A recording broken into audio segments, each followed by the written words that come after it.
the amazing Vivace Maxvictor. Vivace Maxvictor, you are our life coach extraordinaire. It's so unfulfilling, and we remain in that situation for so long because we don't believe that we could do better. It didn't engage my curiosity, and it didn't engage my desires. Whatever your business you're in, tell everybody all the time. I had to. I had student loans. I left my job. I just had to make it work. Buying Beverly Hills, because it's Netflix, was just on steroids. Like, oh my God, I'm on the show. Hi everyone, it's Atif, the cinema guy from Zebra Home Cinema. I'm privileged to have a very, very special guest today. My guest has been featured on Bravo's $1 Million Listing NY and Netflix Buying Beverly Hills. She's also featured on Fox Biz, Fox News, Newsmax, Law and Crime TV, Court TV. She has a bachelor's and master's in biology. She also graduated from Cornell Medical School as a surgical PA. 11 years ago, she actually left medicine to become a life coach. And she's got an impressive array of clients, which includes some of the top real estate agents in New York. And she's also had coaching clients in the fields of tech, finance, law, medicine, C-suite execs, amongst international clients as well. It's my privilege and pleasure to welcome Vivace Maxvictor from New York. Welcome. Well, thank you so much. Thank you for having me, Atif. I'm excited to be here. Your excitement it's so infectious and it's having contagious. It is. It's incredible. And I remember I'm a huge fan of Buying Beverly Hills, and I remember the episode when you walked in. And I think you probably received a lot of attention and probably comments and posts just for that particular scene. But I thought, wow, who's this?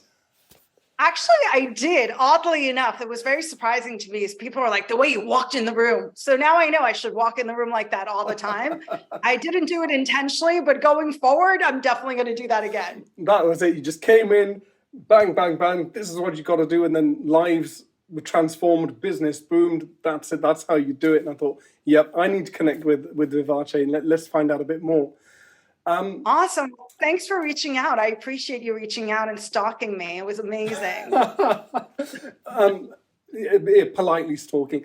Yes. One thing that intrigued me when I read your LinkedIn profile, and I think this is where one of the connections first started, was your link to the medical field. And I thought, hold on, here's a fellow medic. She's trained in medicine, surgical associate. And then, boom, all of a sudden, she leaves his career in medicine. I want to know more. So what made you transition from working in medicine to becoming a life coach? I hated medicine. I hated it. So I had done my undergrad in biology and I hated it. And then I got a master's in biology because I didn't know what to do with myself and I hated it. And then when I got accepted to Cornell Medical School surgical PA program, like I gotta go because it's such a prestigious program, but not that I loved it. And then the entire time I was like, what am I going to do when I get out of here? But the only reason I pursued medicine in the first place was because I wanted my quote is no man to control me. So I wanted to make sure that I had a career that was pretty much guaranteed that I'd have my own income, my own stability, my own independence. And so I chose medicine out of fear and out of lack and out of worry, not out of delight.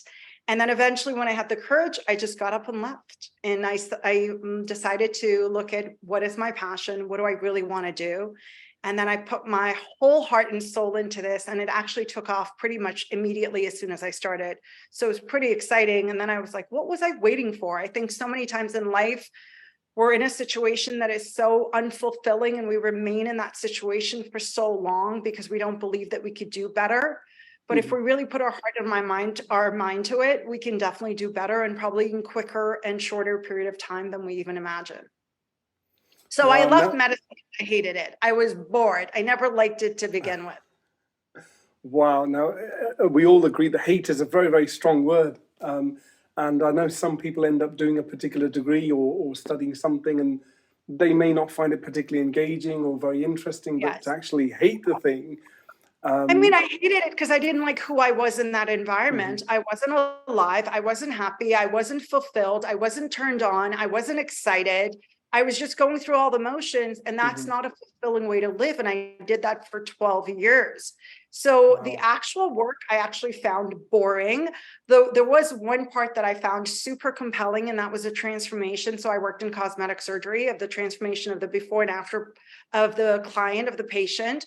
I found that riveting, but outside of that, everything else I found really mundane and repetitive. And it didn't engage my talent, and it didn't engage my curiosity, and it didn't engage my desires. So for that reason, I hated it. But it's an amazing career for people who actually have an interest. I think we made some really, really interesting and real and very important points, particularly for people at that stage who are considering such a career, or who may be bogged down in something that, all you're doing is wasting precious seconds, precious minutes of life. And you have to be courageous sometimes to make that bold move. And you showed a lot of courage in doing that, which is what intrigued me about you in the first place. It was at the 11th hour. So this is 12 years into it. So I did what I didn't want to do for 12 years. Like people are stuck in marriages that they don't want to be in. They're in jobs they don't want to be in, any situation. We have the opportunity to use power and authority in our lives to get up and leave. I just wish that I had greater faith and belief in myself and in the universe, and I didn't. And I came again from a very fear-based mentality, and making any decision out of fear is likely not the best decision. So I would encourage anyone who's watching, if you're in a situation you don't want to be in, take some time to really take an inventory of all of your gifts, of all of your strengths, and put your strengths to work and put your heart and passion behind it. And there's no way you can fail. Wow, what wise words of experience. And now there's probably quite a few people who are interested in life coaching, and it always seems very, very glamorous. And, you're going to get loads of clients and really make the big time, and you're going to transform these people's lives. How did you go about getting your first coaching clients, having broken away from the career of medicine? Well, I actually didn't know how to do it. So I left my medical career. I left all my patients. I left all my contacts. I went from sort of mini hero to zero really quickly. And so I had decided, I said, okay, if I just look at this logically and not emotionally, because if I looked at it emotionally, I would have been devastated because I had nothing to fall back on. So I said, logically, if I do 10 seminars, one seminar a month for 10 consecutive months in a hotel on some topic in personal development, somehow people are going to come. But I didn't know how to get these people to come. I didn't know what the topic was. I didn't know where the hotel was. I didn't know any of it. So I was actually still in medicine at the time, because I was thinking, okay, I don't want to be here. I'm not doing anything to help myself. I'm stuck in learned self-helplessness. I was also feeling extremely powerless, but I said, okay, if I just look at it logically, what do I need to do? And I would encourage your viewers, like, there's a logical solution to your conundrum. So it's important to put our emotions aside and just be logical for a few minutes, come up with a strategy, and then to employ the strategy. So I decided to do one topic every month. And interestingly enough, after my belief was, if I do 10 of them, I'll get enough coaching clients somehow to be able to leave. And miraculously enough and mysteriously enough, after the second power seminar, I left. I went to, and this is why I believe, like, the universe will support us when we step up for ourselves. The universe will also step up with us. So I had gone to a seminar, a full weekend seminar. It was called the I Can Do It seminar. That was literally the name of the seminar. And it was a 2-day seminar. And I went with my mom. And at the end of the first day, I came home and I wrote my letter of leave of absence. And then basically a few days after that, I stopped working in medicine.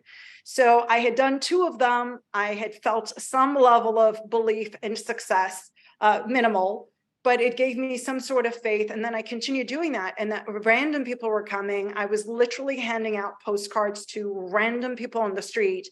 If people asked me where's Fifth Avenue, I would say it's that way. And I have a seminar coming up. I had a Sharpie in my back pocket.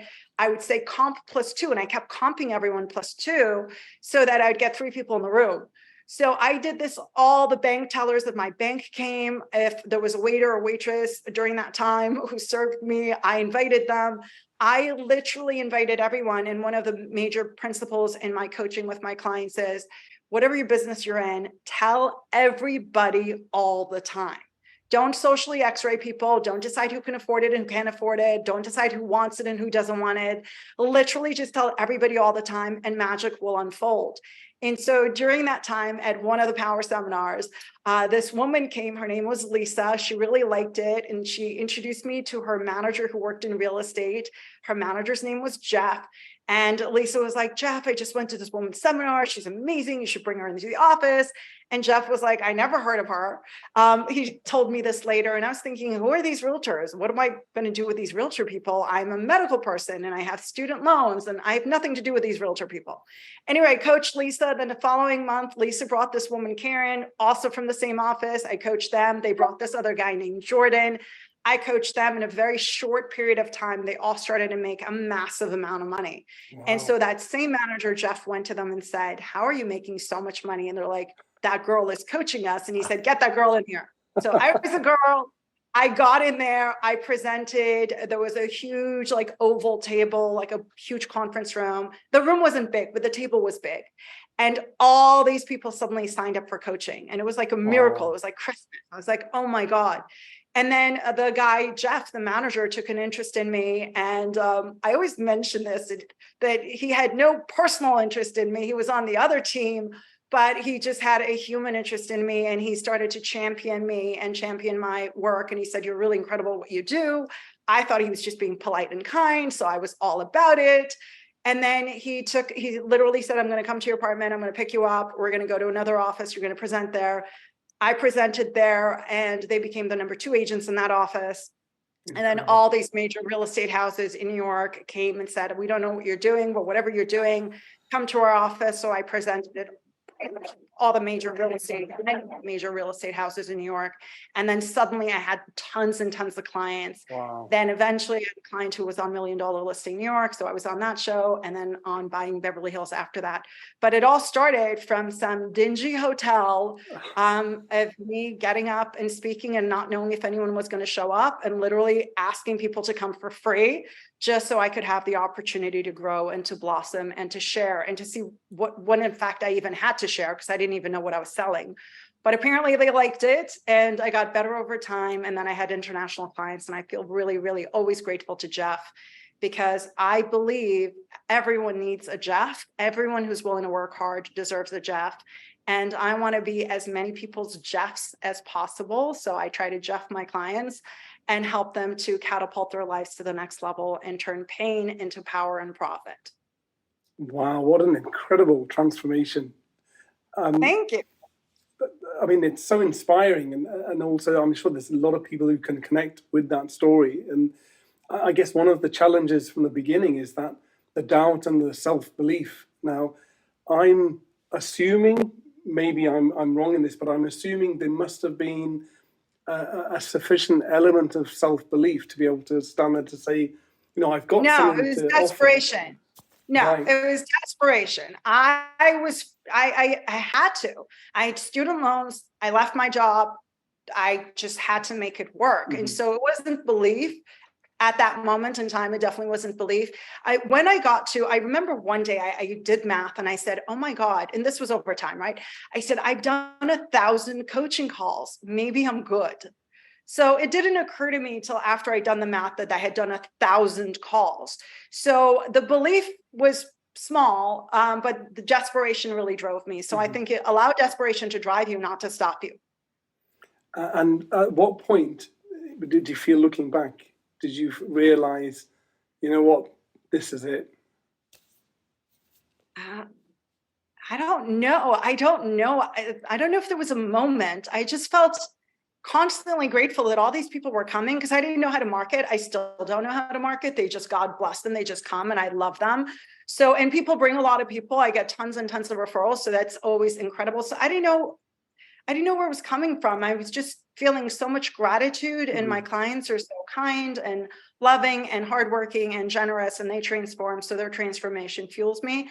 So I don't know if there was a moment when I was like, yes, I'm there. But it was just gradual gratitude that I could succeed in this lane that was completely foreign to me. And for anyone who's listening, like the beginning was really, really tough. I went to get a conference room and I couldn't afford any other conference rooms because in New York, it's really, really expensive, especially if it's after hours. So this was going to be after hours on a weekday. And so you have to pay for, depending on the venue, an elevator fee, air conditioning fee. You have to pay for food. You have to pay for beverages. You have to pay for the space. You have to pay for the number of chairs. So it's thousands and thousands of dollars if you want to do it in a nice place. So anyway, I didn't have that much money, and I certainly couldn't afford all those places, but there was a conference room that was not that pretty, that had a barrier in between the rooms, like an accordion door. So I'd gone to this conference room. I'm like, okay, it's a few $100. I'm like, I can afford this. I met the guy and I said, hey, I'm having the seminar. He's like, how many people are coming? I'm like, I don't know if anyone's coming. But he's like, okay, I have this room. If more people come, I can. It was partition. Partition's the word I was looking for. He's like, I will pull the partition and you can have the adjacent room. I was like, okay, great. I left the deposit. And then I was handing out so many of these postcards and I didn't have a proper registration process. So it's not like people registered. I just knew I had given an obscene amount of these cards out to people. So I was hoping a lot of people would come somehow. And so I go back to the guy. And I said, hey, remember when you told me you can pull the partition? Let's do the pull the partition thing and give me the double room, because I think I'm going to have more people, although I still don't know. I don't have a head count. And he's like, you can't do that. And I said, no, you told me I could do that. He's like, well, I gave the room away. And I was like, what do you mean you gave the room away? He's like, I gave the room away. And this was the only room I could afford. I was so upset. And then he told me, he's like, if you get more than, I don't remember the amount, but if you get more than X number of people in the room, I will call the fire marshal. That he himself would call the fire marshal. I was like, wait, what? So this is a few days before the event. I'm calling every hotel. I'm literally sitting there crying because I gave all these postcards to people. I don't know who these people are. This guy is being an ass. I'm feeling paralyzed and powerless again. And so I was calling around. So I called this one hotel. It's the Pennsylvania Hotel. It's not the prettiest hotel by any means, but I could afford it. So this guy picks up the phone. His name was Jerry. And he's like, what do you need? And I'm like, well, I need it. It was a few days away. He's like, you need it so short. And I tell him the story about this guy and how this guy screwed me. And then Jerry became like my number one champion from a hotel point of view. And he's like, screw them. I'll take care of you. And so he gave me a room for $500, which is unheard of. And I was so excited. And I ended up doing all of my 10 power seminars at the same hotel with Jerry. Jerry hooked me up month after month after month. But there was that moment where I was devastated and scared that here I did all this canvassing to randoms, and I don't know if they're coming. And so on the day of the seminar, I had someone stand at the old location with all these pieces of paper with the new address with $10 bills attached to them with a paper clip. And I said, whoever comes to the wrong address, to the first address, please just give them the $10 bill with the paper clip and the new address. Just tell them to take a cab. It's a few blocks away, and please apologize. And so I didn't know what was going to happen on the day of. So I go to the second place, the place that Jerry gave me. And it was literally, I walked in my room. It was standing room only. People were leaning against the walls.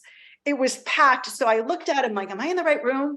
And so I was surprised that so many people showed up. But I think if you really bat for yourself, literally strangers will show up and bat for you, especially if you feel like you're screwed, you're cornered, some disappointment happens, but just continue to get up and continue to bat for yourself. And so there were many times when I was disappointed and I lost faith, and I didn't even know if my presentation was good and if anyone would stay in the room and listen to me. I think it was 3 hours. All the people stayed. Many of them came back. People signed up for coaching. And I was like, what is happening here? But I think that when you're true to yourself, the universe is true to you too. Incredible story. Now, coming back to real estate, you mentioned two shows that I'm a huge fan of, $1 Million Listings NYC, and buying Frederick Eklund's book and Ryan's book, and phenomenal series. I wish Bravo would bring it back. And also recently Buying Beverly Hills, where we first met, although you didn't know I met you. Yes. How did appearing on those shows transform or impact your business? Oh, it was, first of all, it was fun. I had so much fun. So I love the fact that I had fun, because remember, in medicine, I was bored.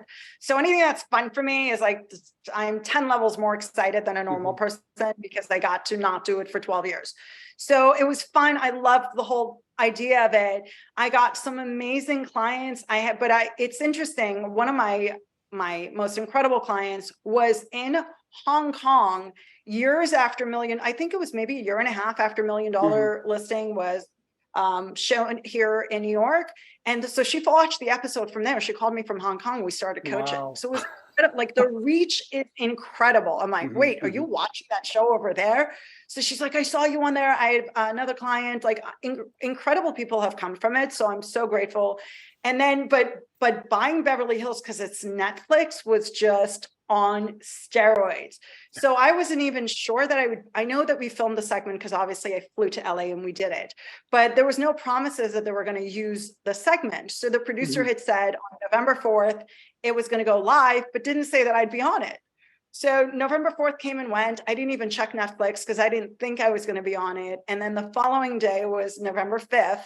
My mom was coming over and I said, I wonder if I'm on that show, but I don't think so. I happened to check my email and there was an email from South Africa. And I was like, oh my God, I'm on the show, because there's no way someone from South Africa just willy-nilly found me on this Saturday. And so I was watching a few of the episodes before my mom came, and obviously there was no sign of life, but I loved the episodes. I loved the show. So my mom comes and I said, no, I don't think I'm on it. That segment where I thought I should be on it came and went. So let's just watch the show. And then my mom says with her Persian accent, let's just watch one more episode.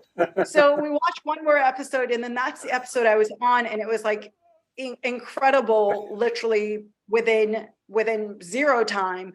I had emails from all over the world. So we already had South Africa, then it was Australia, it was all over the US, all over the UK, places that I wouldn't think would be watching this show, India, Ecuador, I think Peru, like literally all over the world. There was massive number of inquiries, and I'm like, I don't know how to handle all these people because I'm still a one-man show, and I'm still a one-man show.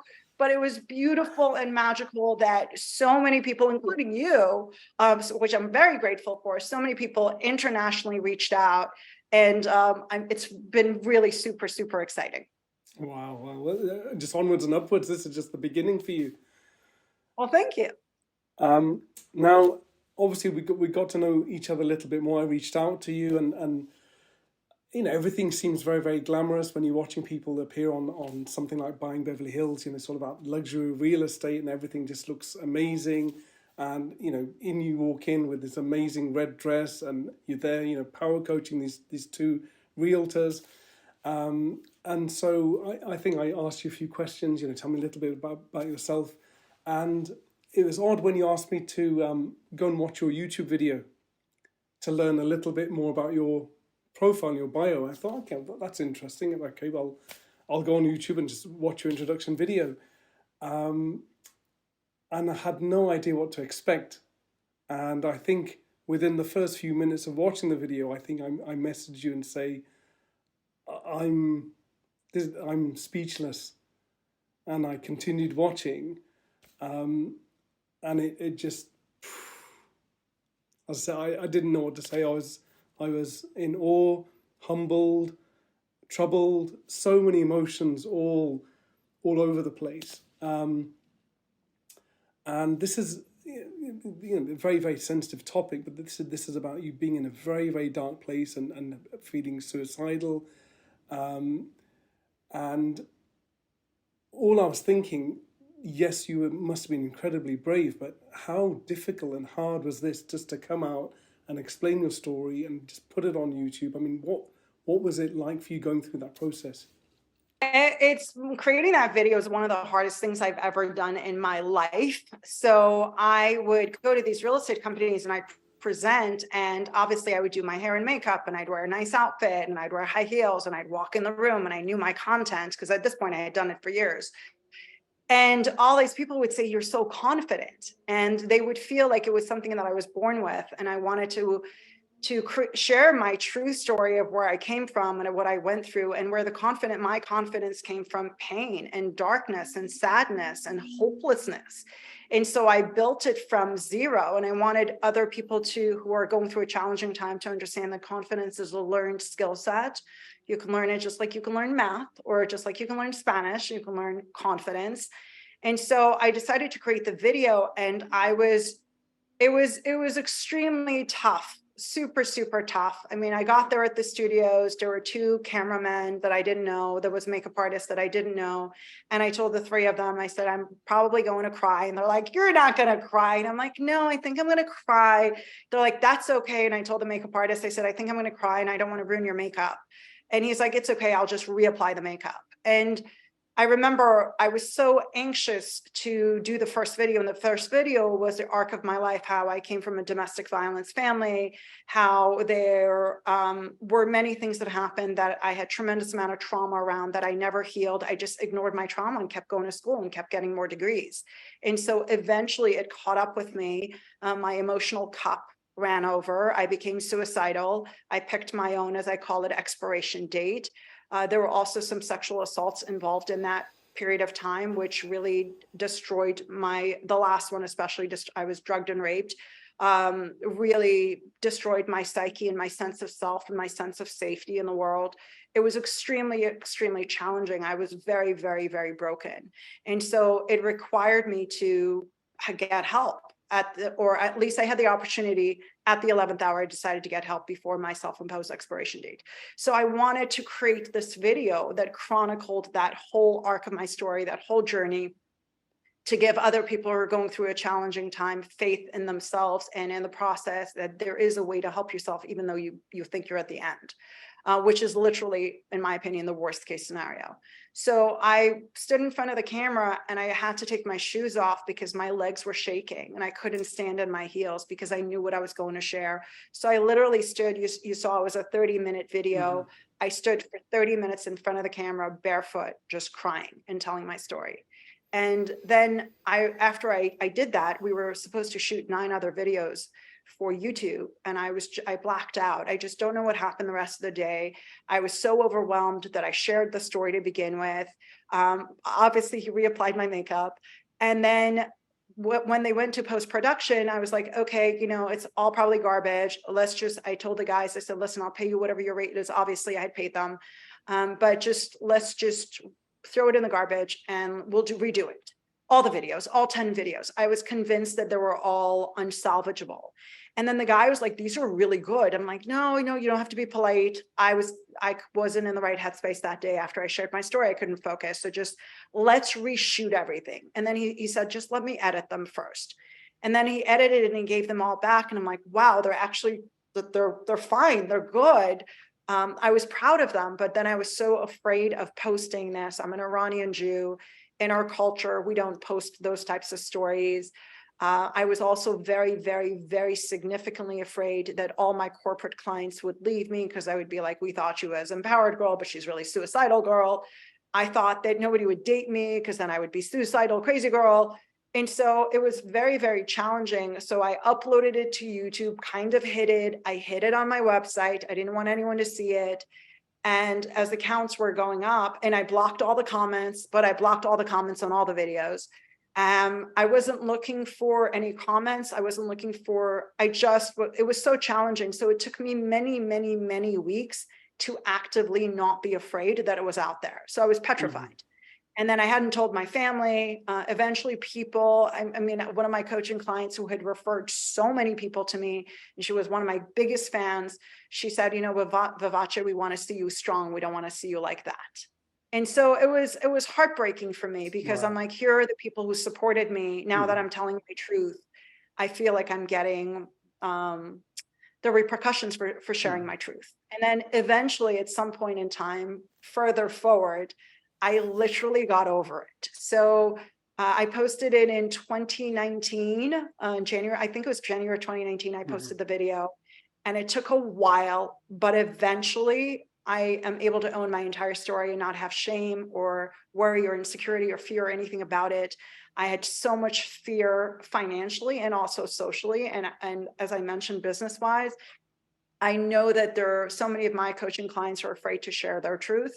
And the first thing that I would recommend to anyone in your audience who has a truth that's inside them, that's eating them alive, share it with one trusted confidant. You don't have to put it on YouTube. You don't have to do something that extreme.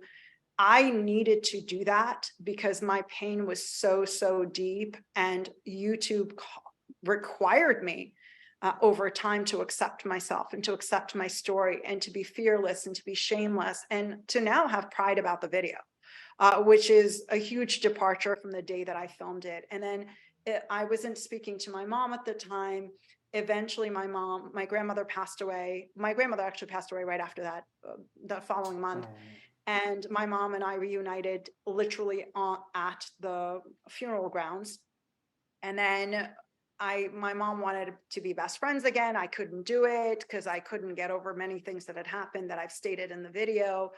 And I said, why don't we, her best friend was a social worker from Iran.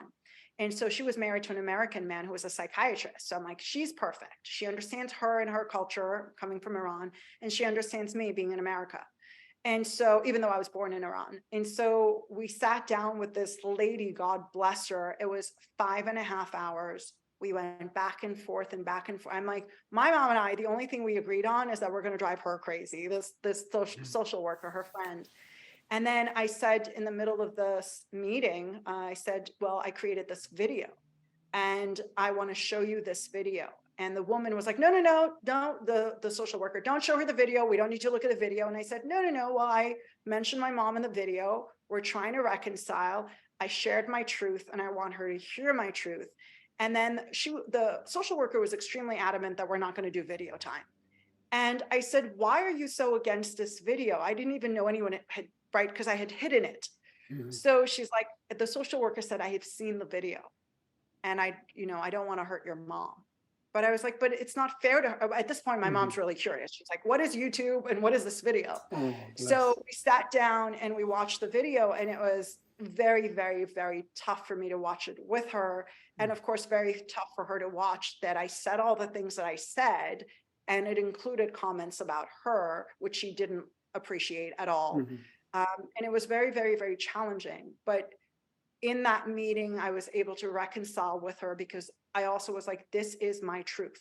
And it's interesting. She never asked me to take it off YouTube. Wow. So, yeah, that was very, coming from our culture, that's very, very powerful. Mm-hmm.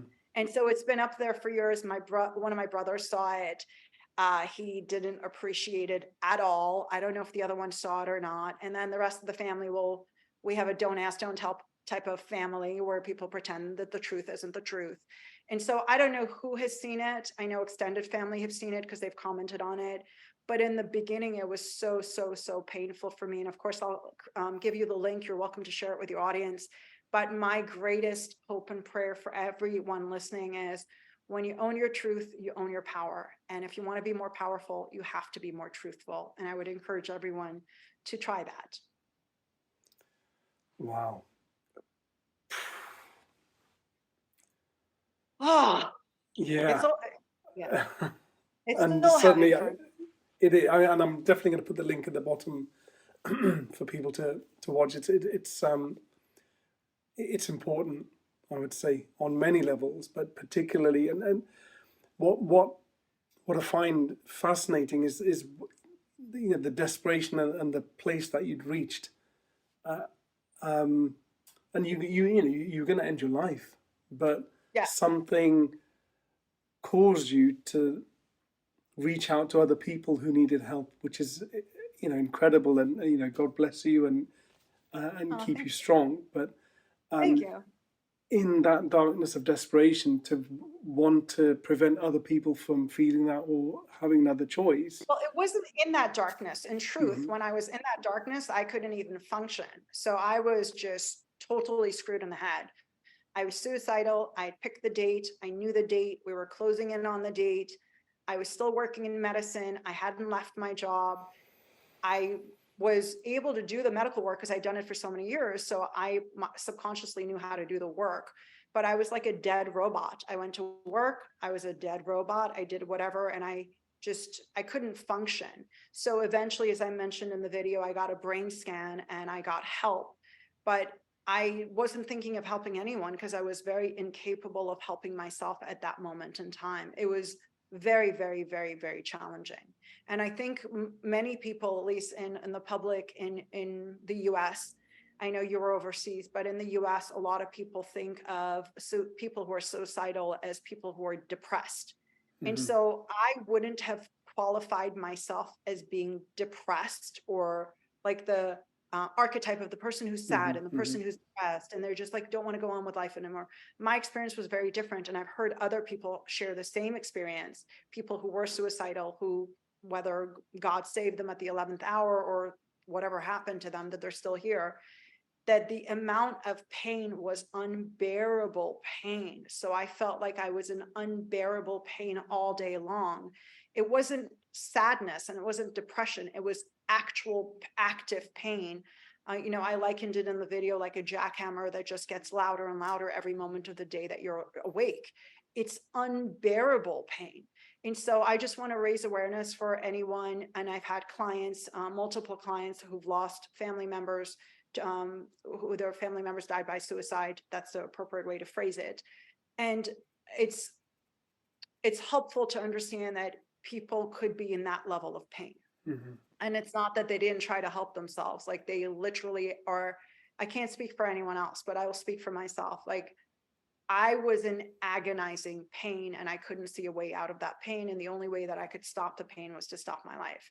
So I know a lot of people feel this way. And I just want to say, if you're out there and if you have this feeling, and a lot of people will admit it to me, they won't admit it to the general public, but they'll admit it to me.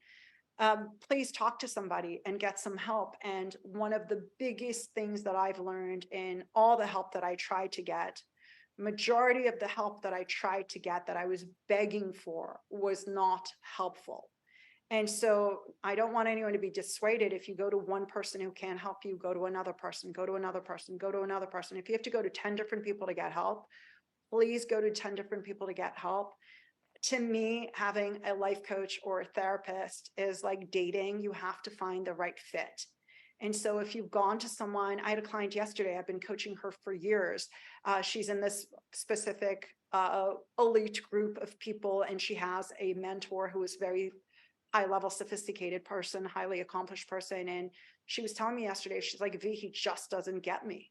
Like, I know he's this amazing human. He doesn't get me. So she doesn't feel heard and understood by him. So you can have people who are highly qualified who may not be able to connect with you and to hear and understand you and your pain and where you're coming from. So many times I was sitting in front of whatever their designation was, and I would just be like, this person doesn't get it. And I would go to this therapist or whatever, again, whatever their designation was, it didn't matter to me. And I went to highly qualified people, and I would literally work my medical job to get money to pay for therapy. Once I started to get help, it was just like, make money, pay student loans, pay therapy, pay rent, make money, pay student loans, pay therapy, and so it requires work, but you're worth it. And just don't get defeated if you go to 5 people who don't get you.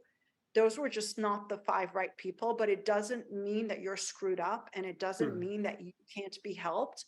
I don't think anyone, am I allowed to use foul language? Absolutely, it's your show. Yeah, well, I don't think anyone is fucked for life. Like if something really fucked up or a series of fucked up things happened to you, you're not fucked for life. And if you go to someone who's not capable of helping you for whatever reason, please just don't give up. Go to another person and another person and another person. We're in the age of YouTube. There's so many free resources out there. If you listen to someone's podcast or video, you don't resonate with it, don't watch the rest of it. Go watch something different. You will find your person, but you just have to keep at it. And even if you just get one tidbit from one person, just to keep you inspired for one day, or just to give you a little bit of hope till you get the next piece of hope, I think it's really, really important to continuously bat for yourself and never give your power to another person. Just because this person can't help you doesn't mean you can't be helped. And that's a big message. I wish somebody would have told me that, because I would go to these people and I would spend the money, which obviously, as you know, I didn't like the job to make the money, to spend the money. I'd spend the money, and then I would feel so defeated and disappointed after the appointment, because I was like, wait, I can't be helped. And so I feel very, very passionately about that and very strongly about that. Please find your person. Please, please, please, please, please. Even if you're feeling good and you just want a regular therapist or a regular life coach or a business coach, don't go to don't stop at the first person unless they're the first right person. If they're the first right person, count your blessings and, do a hallelujah dance. But if they're not the right person, don't give up. Just go to 10 different people till you find your. Wow. And in terms of, you mentioned a considerable amount of pain, and how did you overcome your pain? What was your healing process? Your healing process through your pain? It was hard. It was hard. If I had to narrow it down to one thing, it was to speak my truth over and over and over and over and over and over and over again. And a lot of the times that I shared, first of all, I never shared it before. So it was all bottled up. Second of all, as I was sharing, it was hard for me to believe it. I was like, those things happen to me. And so I was very disconnected. For people who've been through trauma, especially extreme trauma, you can disconnect and just feel like it happened to like another you, not a you. It's very weird to describe. So being able to integrate that and say, these things happen to me, I can now own it, rather than there was so many different traumatic events in different compartments in my psyche and in my existence.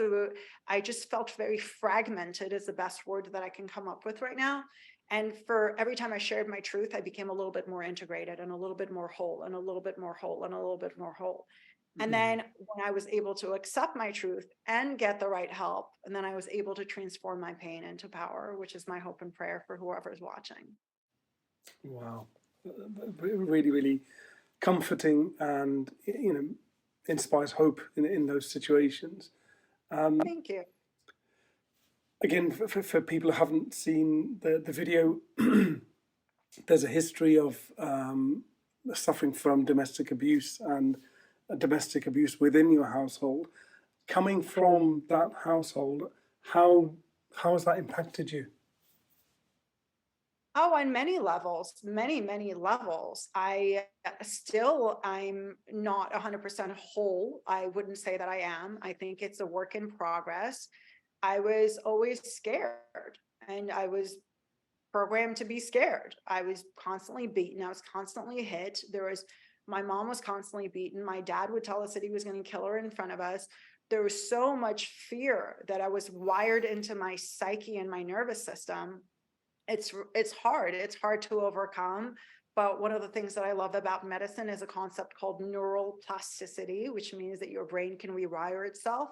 So if you're wired for pain, and if you're wired for fear and worry and anxiety, you can learn to create an alternate neural pathway, like another trail in your brain, about being empowered and feeling productive and feeling loved and valued and respected and having high self-worth. So it was extremely hard. It was extremely, extremely hard, but it's still doable. And I want to encourage everyone, if you're going through a tough time, just like all we want is a little bit of progress, just a little bit of progress, and keep building on the progress. But it was hard. And this is one of the principal reasons I stayed in medicine for so long, is I was so afraid. I was afraid of being financially destitute. I was afraid of another man controlling me. Literally, that was my greatest fear.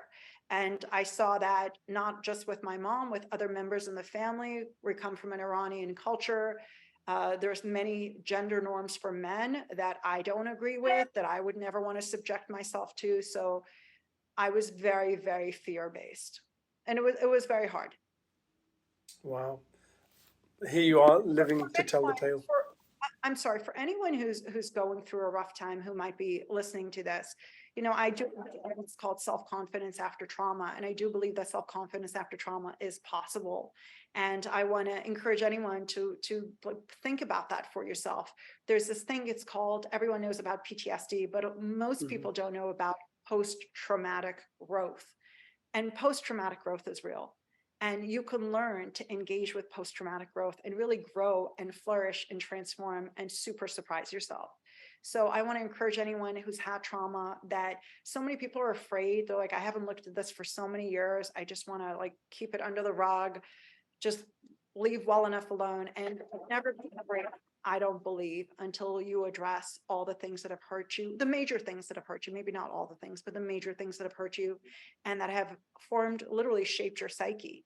And so if you're stuck, anyone who is stuck, I believe that stuck people have unresolved trauma. And that's the only reason I stayed in medicine, because any person who, logically, I didn't want to be there. And obviously we could see that I had the ability to not be there, but I didn't have the belief. I lacked the belief because my belief department had been pulverized. by so many different things. And so if you have, Deepak Chopra says, if you have the ability, if you have the desire, you also have the ability. So for anyone out there, if you have the desire for something, whether it's to multiply your income, get fit, have a better relationship with yourself, have a better relationship with your kids or your significant other, if you have the desire, you have the ability, but we have to change our beliefs and change our self-concept and give ourselves the opportunity to heal our past so we're not dragging it with us wherever we go. And so our emotional cup isn't always full, and then we can't add anything more to our emotional cup. Wow. And here just some of the tip of the iceberg or gems of wisdom that you're sharing. I'm sure there's so much more. So anyone who feels that they need to, they can jump on a coaching call with you. From the sort of coaching perspective, and you've had so much experience, not only in life, but hearing about other people's stories all around the world. Looking at all this sort of information that you get from them, what would you say is the number one predictor of someone's success? Desire. You have to be hungry to transform. If you're hungry to transform, you will transform. If you're not hungry to transform, you could get the best advice and feedback in the world. You're not going to transform. So you have to be hungry, and you have to be coachable. If, in my opinion, if a person's not hungry or they're not coachable, there's no opportunity for transformation, to save your money and do something different. But the hunger is important, to activate your hunger. Like, we're here for a short period of time. What do you want out of your life? What are the things that you want to experience? What do you want? What are the things you never want to experience again? What are all the things that you wish you had a button and you could press and you could just let go of, and just clear your mind and clear your body and clear your system out of carrying all this stuff that you've been carrying for years and years and years and years? And what could life be like? So if you're hungry to change and you're coachable, I think miracles are awaiting you. And talking miracles, particularly when it comes to real estate, and having heard these stories of people suddenly their incomes are transformed. You help a lot of your clients grow their income. How do you do that?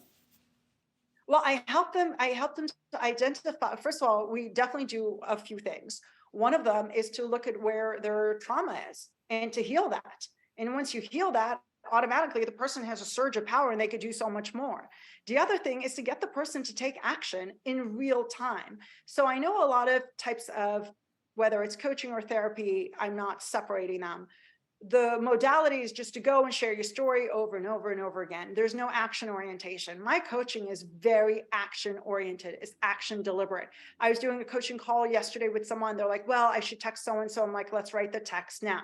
I've had clients who are like, I need to do this. I'm like, do it now. Do it on the call with me now. I have a client of mine. I actually love this story. So she called me and she said, she's a very, very high performing woman, super high achiever. She said, Vivace, it was one of her first coaching calls. She's like, I have all these boxes all around me of things that I've ordered that I have fear about opening these boxes because I feel like I'm going to feel stupid that I wasted so much money and I ordered garbage. And then all the returning, how to return them, all these things, like it's overwhelming. So I just have all these boxes and I am overwhelmed. And I said, listen, we could talk about the boxes for the next 3 weeks, or you could start opening them up on the coaching call right now. And she was like, what? I said, we're going to open up the boxes right now. And you're going to send me a picture of everything that's in the box. She was like, what? I'm like, listen, this is the best way I can coach you. The best way I can coach you is to do the thing that is hurting you. Like, let's address it rather than talk around it.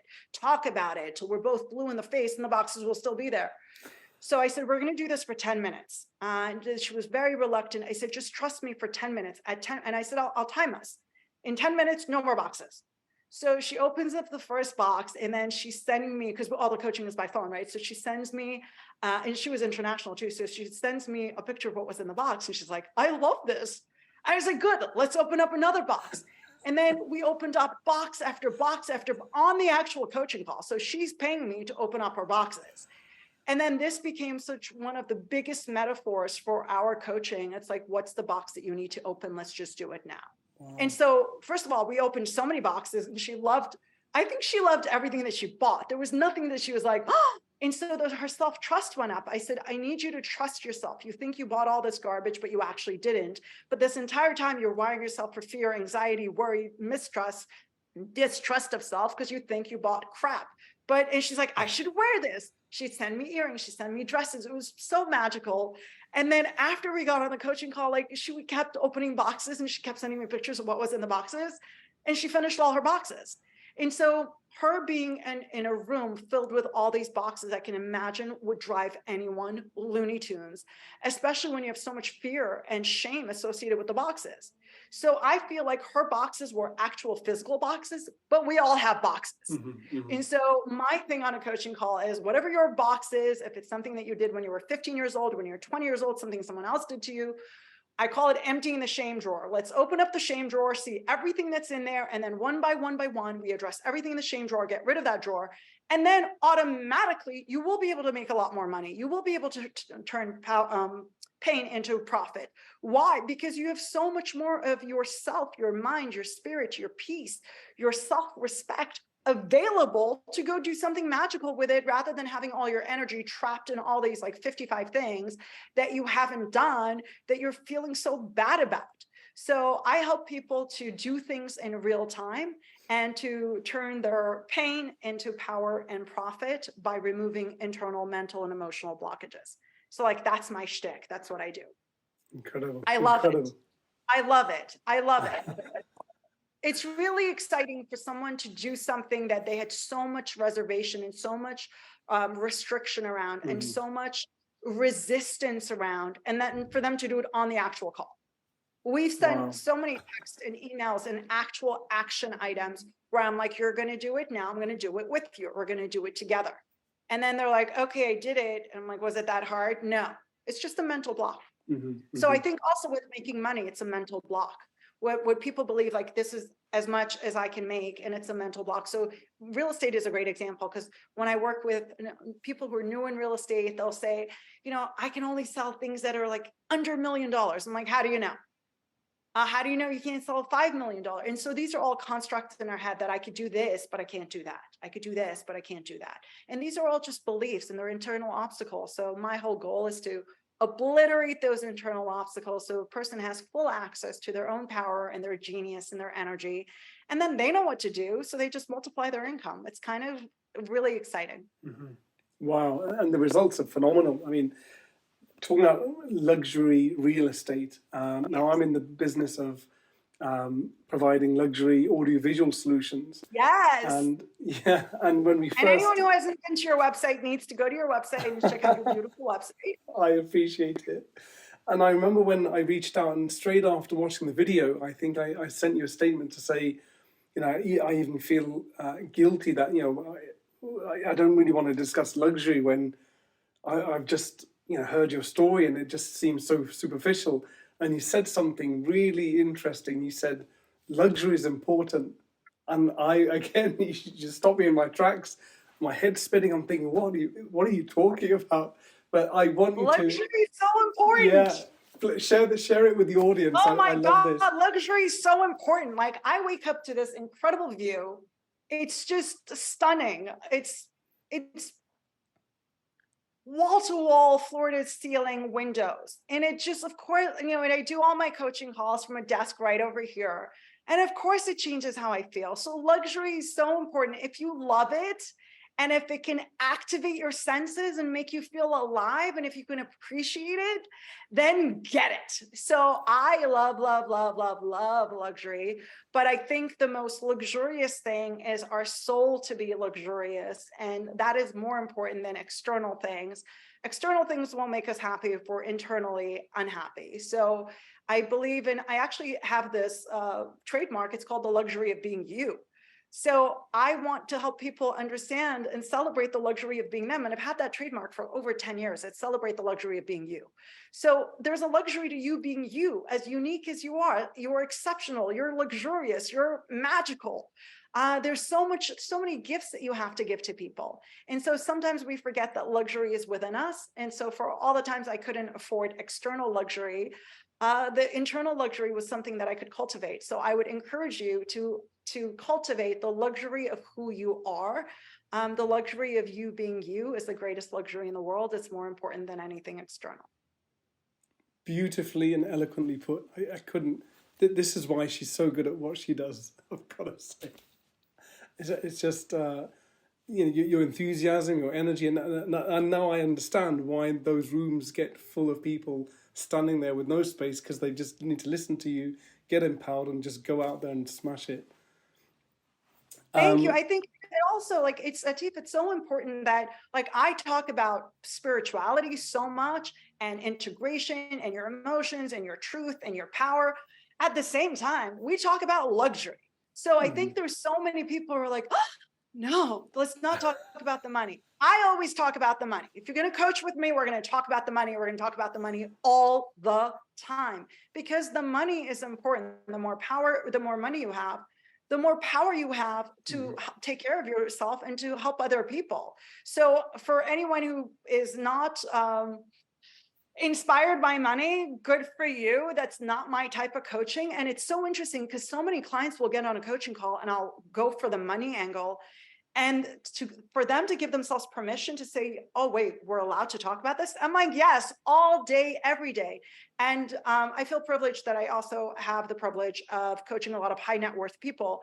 The money is important. If you have money, you have power. And if you have power, you can create so much transformation in your own life and then the lives of others. And when I worked in medicine, when I didn't have the money and I had to work so hard to make the money just to pay for student loans, rent, and therapy, that didn't make me feel good.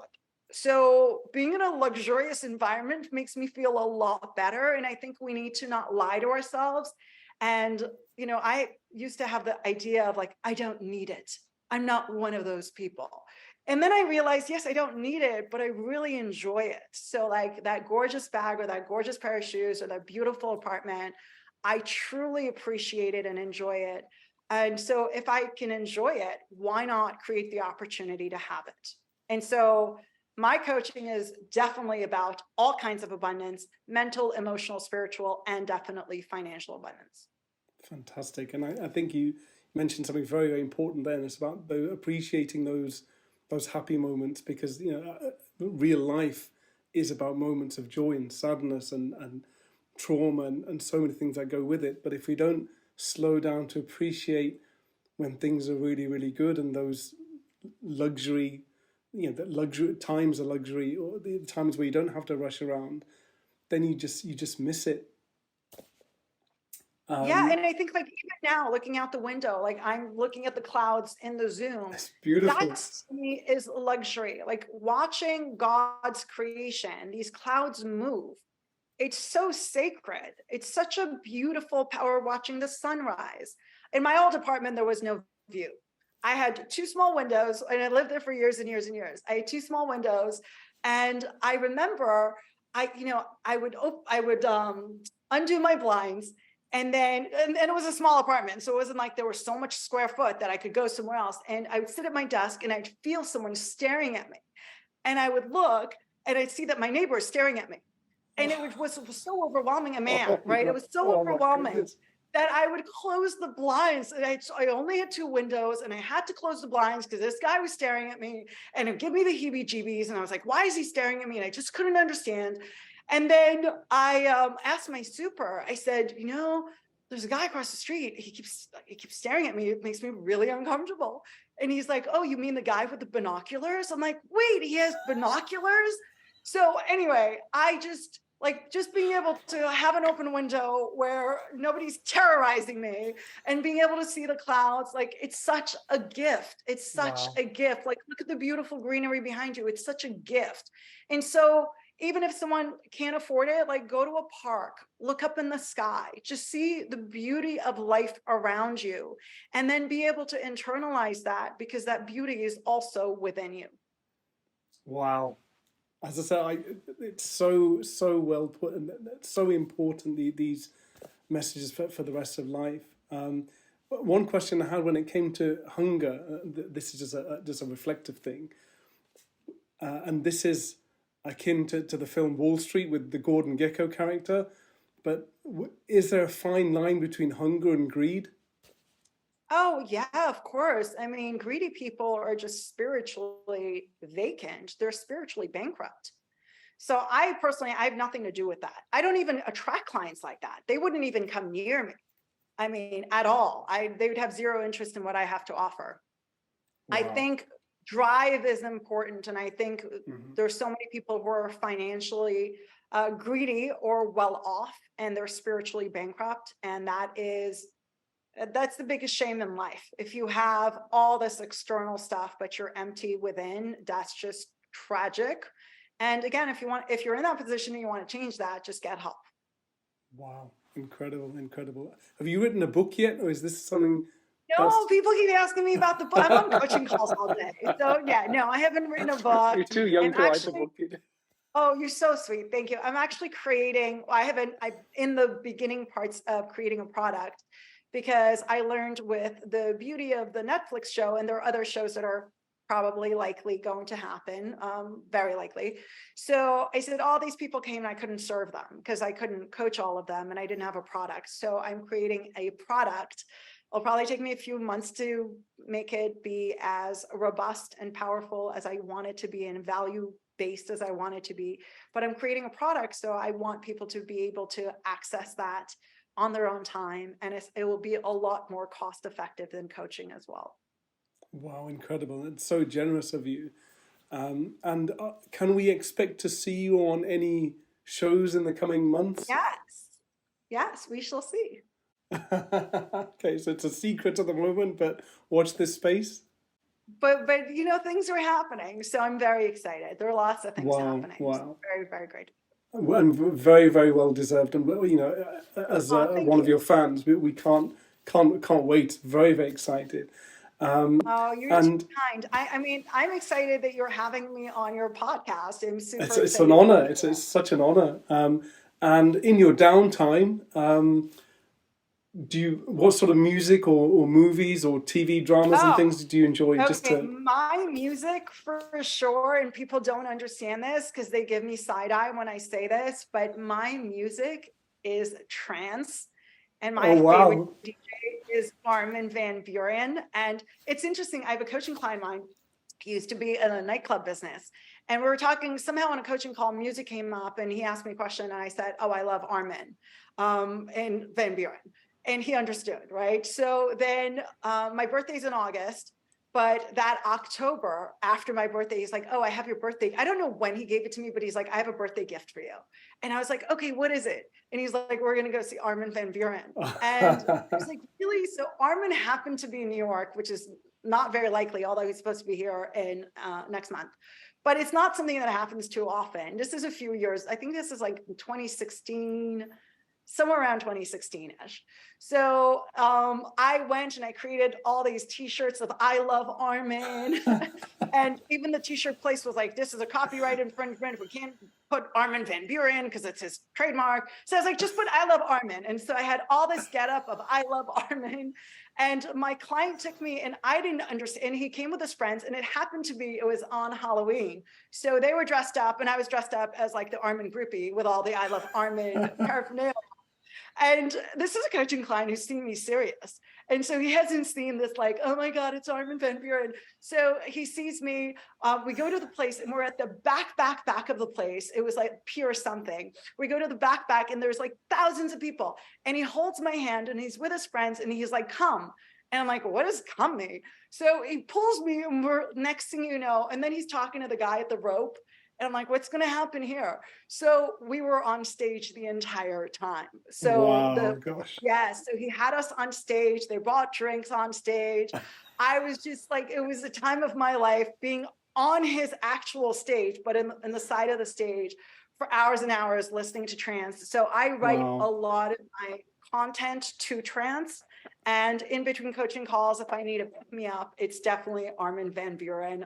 Fantastic. I love it. I love it. That motivates me to do a DJ mix and dedicated it just to you. And I'm going to do a trance mix this year and I'll send you that. But make sure it's Armin because Armin's my guy. I'm so obsessed. I actually have the picture that I took with him. I want to show it to you because this is like my pride and joy is to have this photo with Armin van Buuren. Hold on. Where is my, it'll be quick. It'll be worth the wait. If I knew you were going to ask this question, I would have had it ready. Hold on. Okay. Oh, it was 2015. It was October of 2015. Wow, there you go. What a t-shirt. That's so cool. I mean, that was the tank top. I also made the t-shirt. So I was like a proper rookie. Wow, there you go. I'm so excited. There you go. Yes. So yeah, super excited Dreams, about that. dreams come true, and I think you're evident of that. I think your energy, your enthusiasm, to me, by the end of this, if anyone's watching this, it should be blindingly obvious why you're so good at what you do, the energy that you have, why people benefit from you. And it's been such an honor and pleasure just even having this very short time with you. If our viewers want to get in touch with you, what are the best methods?